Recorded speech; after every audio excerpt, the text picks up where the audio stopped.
Ladies and gentlemen, hearken. Now hearken. This is it. Now hearken. Now hearken. Ha, ever so can. Now that's the life, the circus, what? That's the life. If you live, I know what. I'm telling you this.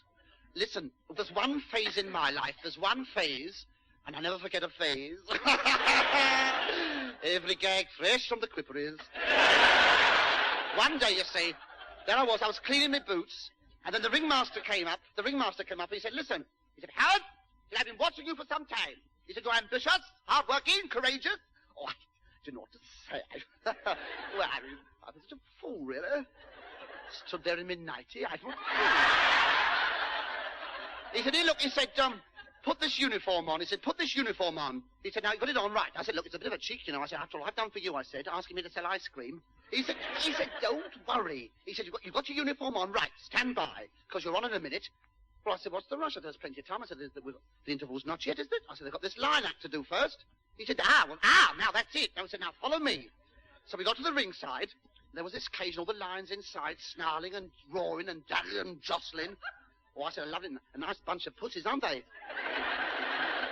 I said, they're waiting for something, aren't they? He said, yes, the lion tamer. He said, so when you're ready... I said, I beg your pardon? He said, yes. He said, you're it. Yes. I walked straight up to the cage, and immediately all the lions ran towards me, and I just stared at them. And they all slunk away. They did. I said, how's that? Oh, yeah, it's very good. He said, but you should be inside the cage. I said, inside? I said, they'll tear me to pieces. He said, look. He said, I don't want you making all this fuss about it. He said, I can assure you, he said, we shall all be stood round the edge with guns. And if there's the slightest chance of you being torn to pieces, we shall shoot you. So he said, don't worry.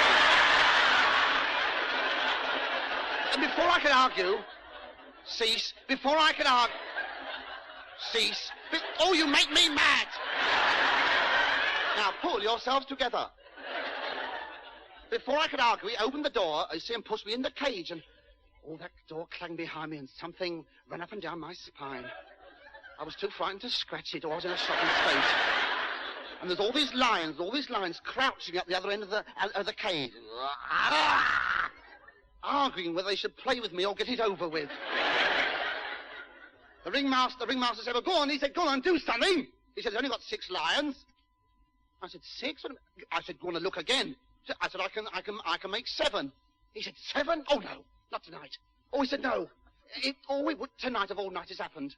Leo's got in by accident. Oh, he said, it's a terrible day. He said, I shall give those keepers such a scolding. He said, Leo only came from the jungle yesterday. He's still savage. Eh? I didn't know what to do. He said, look, take your tunic off. Get your tunic off quick. I said, why? He said, we don't want to get blood all over it. He said, I'll tell you what. He said, I'll tell you what. He said, let him taste you. He said, that'll put him off. Hey, I was amazed! Then without warning, there was a dead silence. It was so quiet I could hear the light shining on me. And the drums started to roll. Then one of the lions came slowly forward. And I went slowly backward. And I was right up against the path. I couldn't go any further. And it came forward, this lion. It still came forward. Then it stopped and opened its mouth. The ringmaster said, right, this is it. This is a big trick. He said, this is the head in the mouth trick. He said, no, you put your head in the lion's mouth. He said, look, I'll show you what to do. He said, look, follow me, watch me. He said, I'll do it once. So he came in the cage. He said, look, watch me. And he put his head right in the lion's mouth. Yes, in the lion's mouth, top hat and all. The crowd applauded, the band played, everybody cheered. It was wonderful. And as I said to his widow at the funeral, I said, yes, oh yes. I said, if he'd only remembered to take his cigar out of his mouth, I said, it would have been all right.